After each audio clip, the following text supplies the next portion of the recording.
Hello and welcome to the next video for your Science Interactive Labs. I'm going to go ahead and click on the course in Canvas. Then I'm going to click over here on modules. Then I'm going to scroll down to the assignments.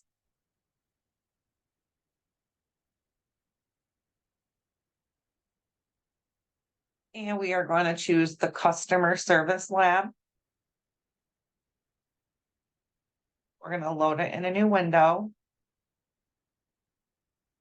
And we are going to go ahead and test your knowledge.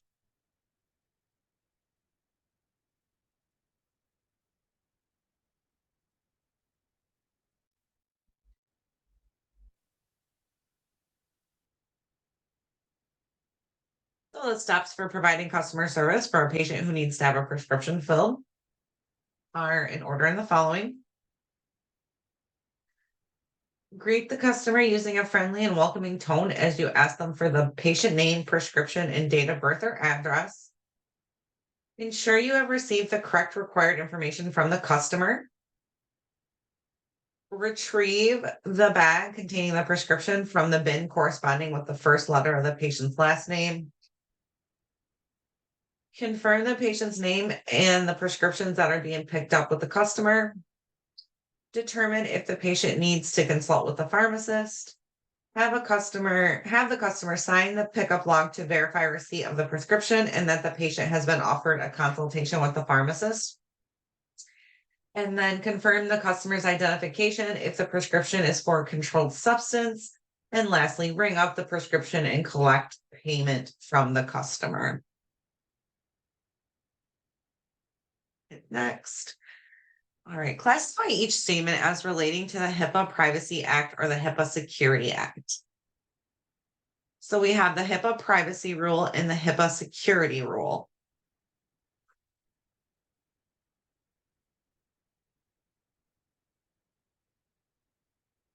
So it provides national standards to protect a patient's medical records and other health information. That is going to go into the HIPAA Privacy Rule box. Next, provides the national standards for protecting a patient's electronic health records. And that's going to be HIPAA Security Rule. And then compliance requires that verification of the patient's personal and prescription information should be done as quietly and as privately as possible. And that is a HIPAA Privacy Rule. Okay, now we have some true and false. So classify each statement regarding patient profiles as true or false. So it contains standard information about each individual patient, including name, date of birth, gender, address, phone number, known allergies, and insurance information. And that is going to be true. Patient profiles only need to be created once, and then they do not need to be touched as long as the patient remains a customer of the pharmacy. And that's going to go into false. We obviously are going to update their patient profiles frequently, like if they get new insurance. So at the beginning of the year, it's quite regular that you are updating their insurance if they got a new insurance, and if this insurance changed something in the billing process, like the ID number or the BIN or PCN, you'll be entering that. Also, if they move, they get married, there's lots of reasons why we update patients' profiles. All right. The next one is innocuous information not directly related to the patient's medical history is not covered by the HIPAA Privacy Act. And that is going to be false. And then it is the responsibility of the pharmacy technician to ensure that patient information collected on a form is fully completed and legible. That's going to be true. We're going to hit next. All right, so explore communication. You will want to read this paragraph to get some more knowledge on communication in the pharmacy, which is super important. We're going to go to question time. So one of the primary jobs of a pharmacy technician is interacting with patients. That is 100% true. Then you're going to read this here on exploring customer service.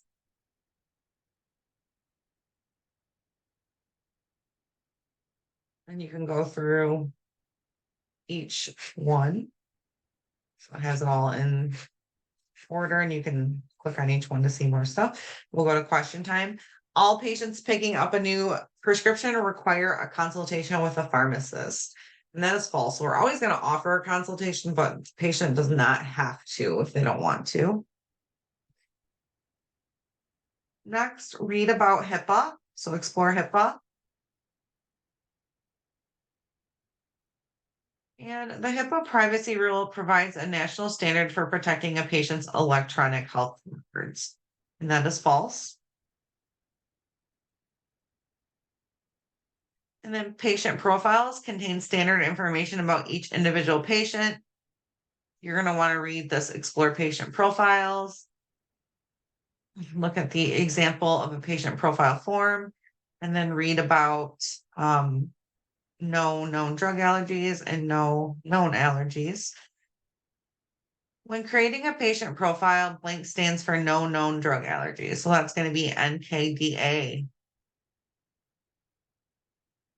Great. And you can review your answers and then go to test your knowledge.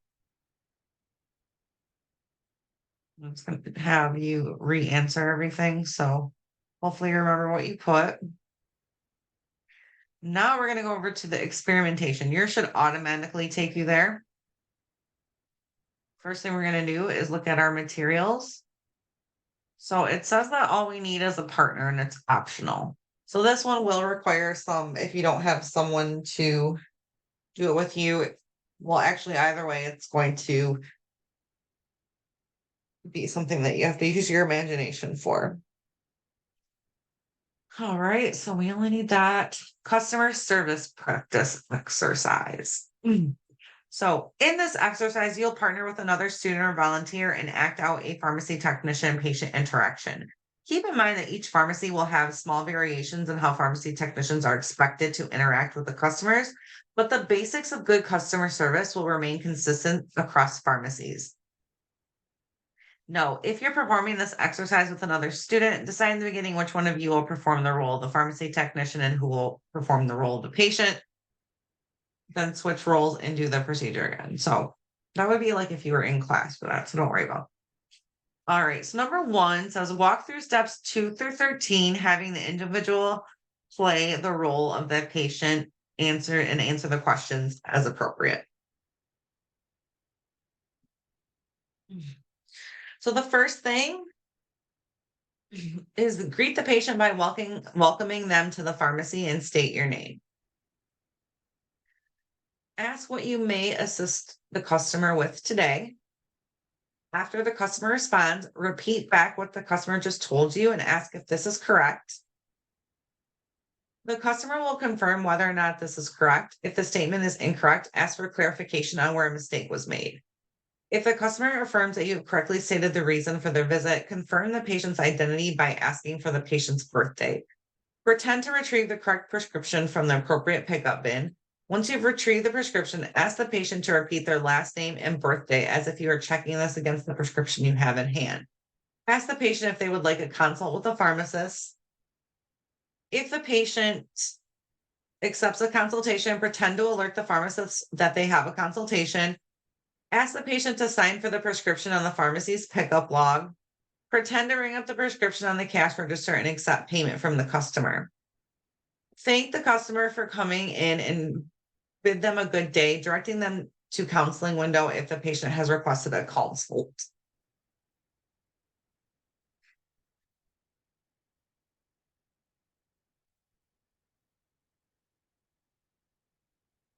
All right, next we have exercise questions. So the first one is, did you encounter any difficulties while performing your dialogue with the customer? If so, what did you do to resolve the issue? If not, what is a potential issue you could see arising during a patient interaction and how could you resolve this? So if you're doing it with yourself, you obviously didn't have any difficulties. You'll want to answer all three questions. The next thing is, what is HIPAA? What impact does HIPAA have on how you interact with patients? So just briefly, the HIPAA privacy rule was established to provide national standards to protect a patient's medical records and other health information. The HIPAA security rule provides national standards for protecting a patient's electronic health records. In order to comply with HIPAA privacy regulations, verification of the patient's personal and prescription information should be done as quietly and privately as possible. So you don't want to be ringing someone up at the counter and talking so loudly about who the patient is or what medication they're on so that everybody in the waiting room can hear, and you want to try to be a little bit quieter. Also, some patients are a little weary of giving out their address in front of a waiting room full of people. So the quieter, the better that you can get that. Next, what are some measures you can take as a pharmacist to prevent errors in giving a patient the correct prescription? So, taking time when interacting with a patient and speaking slowly and clearly, repeating the information back to the patient, such as the patient's name and prescription. So, although it is kind of annoying to have to ask every patient what their address or their phone number is and what their date of birth is several times throughout the interaction with them in the pharmacy, but it's how we make sure that we don't make mistakes. There is going to be a lot of people in the retail pharmacy area, especially depending on where you live, who have the same name. There's very common names like Smith, Jones, you name it. You could have 5 different patients with the name Mary Smith. They all have different date of births. So, and they all have different addresses. So that's how we determine that we're giving it to the right person. So if you are in a hurry and you just grab all Mary Smith's prescriptions from the bin and start ringing them up, there's one of those is for the other Mary Smith, and then she comes in a few hours later to pick up that prescription, and we're like, well, it said you picked it up. Come to find out, it was given to the other Mary Smith with her 4 other prescriptions. All right, exercise 2. So patient profiles. In this exercise, you'll use the patient information collected in the dialogues presented below to complete a patient profile for each new patient. Download and read through dialogue 1 and complete the patient profile in data table 1. Let's just open that up. Download onto your computer. So this is the dialogue. So pharmacy technician, hello, welcome to the pharmacy. Before we can fill your prescription, I need to ask you a few questions so we can set up your patient profile. So you're going to ask them the question. So what is your last name? And this is going to give you everything on here. And then you're just going to fill in that information on data table 1. So you can see this is all of the information that was on that sheet. It's all filled in. The social security number is at 0, so she probably didn't give us that. And then it has all the medical history questions and then the allergy questions. You're going to do the same thing for the next 2. You're going to read the dialogue 2. Same thing. And then you're going to do that in data table 2. So the same kind of setup. And then for the third one, you're also going to do the same thing in data table 3. So you want to make sure that you download each dialogue so you can help put your answers in. Then we're at exercise 2 questions. Was there anything the pharmacy technician did wrong while collecting information for the patient profile in dialogue 1? If so, explain what the pharmacy technician did wrong. So the pharmacy technician violated a HIPAA privacy rule by revealing information about the previous customer's address. Question 2, was there anything the pharmacy technician did wrong while collecting information for the patient profile in dialogue 2? The pharmacy technician actually did not do anything wrong in this dialogue.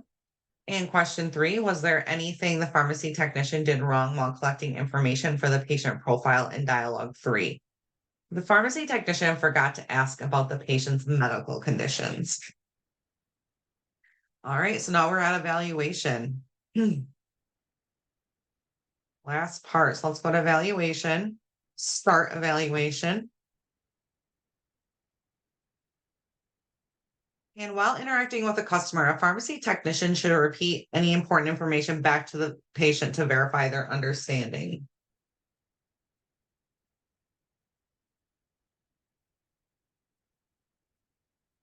And if you remember anything we've just done, that is going to be true.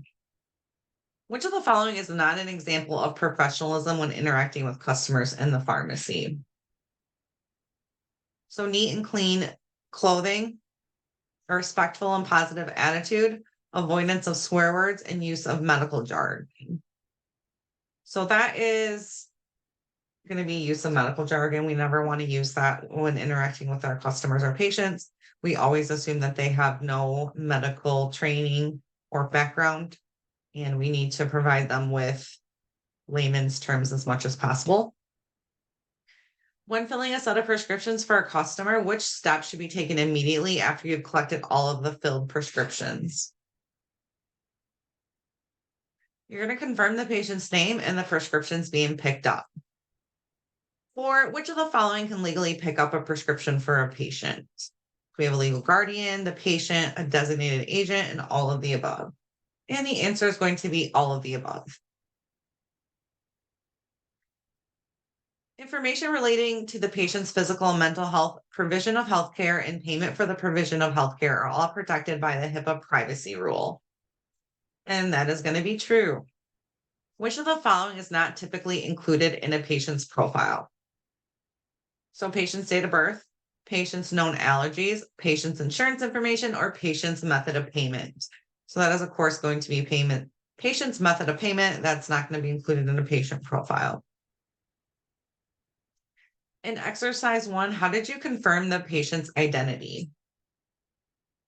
So by asking them to spell their name, by asking for their birthday, by asking a personal question, or by asking for ID. And that's going to be by asking for their birthday. When completing a patient profile, only current medical conditions are relevant, and that is false. All right, so we're going to go to finish. It's going to give you a review of your results. We're going to go to extension questions. So what are some of the potential ramifications of not providing good customer service to a pharmacy customer? Well, there's going to be lots of reasons. So there's no right or wrong answer in this. You just want to make sure you're answering it. So, of course, the obvious things like you're going to lose them as a customer. Your business is going to lose customers, and so on and so forth. But the patient may not fully understand the medication they were prescribed, which could lead to a range of consequences from the medication not working as effectively as it should to potentially lethal consequences. So additionally, a poor experience at a pharmacy could cause a patient to not return to the pharmacy or have an overall poor impression of the healthcare system. All right, so let's hit next. Now we're done. We're going to go ahead and do I agree with the statement above and hit submit. And your lab should be submitted. It does have to be graded by your instructor. So please be patient with that. And make sure you're working on your labs diligently so they do not stop you from going out on externship. Have a great day.